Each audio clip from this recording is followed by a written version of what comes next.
Nah ini gue sering banget ya dengar pernyataan-pernyataan yang menurut gue delusi ya. Ini pernyataan-pernyataan aneh dari orang-orang yang gak punya duit. Contohnya gini, oh orang kaya lama itu gak ada yang naiknya Ferrari, naiknya comfort ini. Gue bahkan pernah dengar ada salah satu profesor di YouTube, kalian cari aja ngomong kayak gini. Oh mereka gak naik supercar, mereka cari comfort. Betul mereka cari comfort, tapi mereka cari juga supercar ya. Daily drivernya mungkin Lexus LM, tapi di garasinya ada 50 Ferrari. Kalau lu pikir orang kaya itu gak beli Ferrari, siapa yang beli Ferrari? Orang miskin yang beli Ferrari.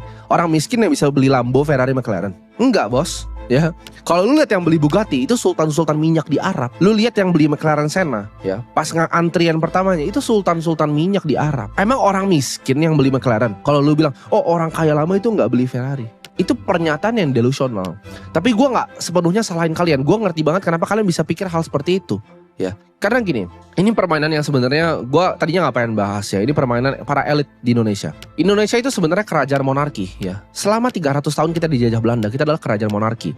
Baru sekarang orang-orang teriak, oh politik dinasti, politik dinasti. Dari dulu bos, lu kemana aja? Dari dulu kita selalu politik dinasti. Indonesia adalah kerajaan monarki ya. Demokrasi kita itu kemungkinan besar bullshit. Kita itu dipimpin beberapa raja dan rakyatnya itu mentalnya sama. Kayak mental ada kastanya. Mental kasta ini mereka biasanya nggak mau naik ke atas. Mereka nyaman kalau dikasih sama yang di atas. Tapi kalau udah gak dikasih ya mereka berontak untuk naik ke level selanjutnya. Ini permainannya. Jadi orang-orang kaya ini, orang-orang elit yang top 1%. Buat kalian tahu sedikit datanya ya. Top 1% di Indonesia itu kuasain 49% harta di Indonesia. Dan 70% lebih tanah yang di Indonesia. Itu dikuasain 1% aja. Total penduduk kita kelihatannya banyak, 270 juta. 26 juta itu di batas kemiskinan. 60 juta itu OTW ke batas kemiskinan. Hampir 100 juta rakyat kita itu hidup miskin. Dengan sumber daya yang luas banget.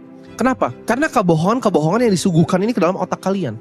Contohnya tadi, jadi anak-anak ngomong, orang kaya beneran itu nggak beli Ferrari. Biar mereka nggak pikir ke sana, ya. Jadi elit-elit ini tuh punya agendanya sendiri, yaitu mereka main game yang gue bilang sok humble. Lu kalau pernah lihat konglomerat bilang, oh biaya hidup gue 10 juta. Percaya gue, biaya hidupnya nggak 10 juta. Mobilnya Rolls Royce Phantom, ya. Pembantunya 20 di rumahnya. Dan dia ngomong kalau di publik, oh saya 10 juta.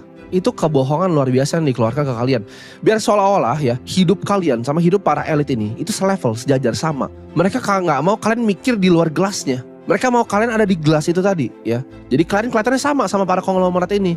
Oh dia aja humble, gue juga mau hidup. Enggak, hidupnya nggak humble bos. Ferrari mereka ada yang 200, 50 di Indonesia, 100 di Singapura, sisanya taruh di US, di mansion yang besar di Bel Air. Ada itu konglomerat Indonesia. Ngomongnya di sini, oh saya sederhana, ya kan, sepatu di lakban. Kayak gitu.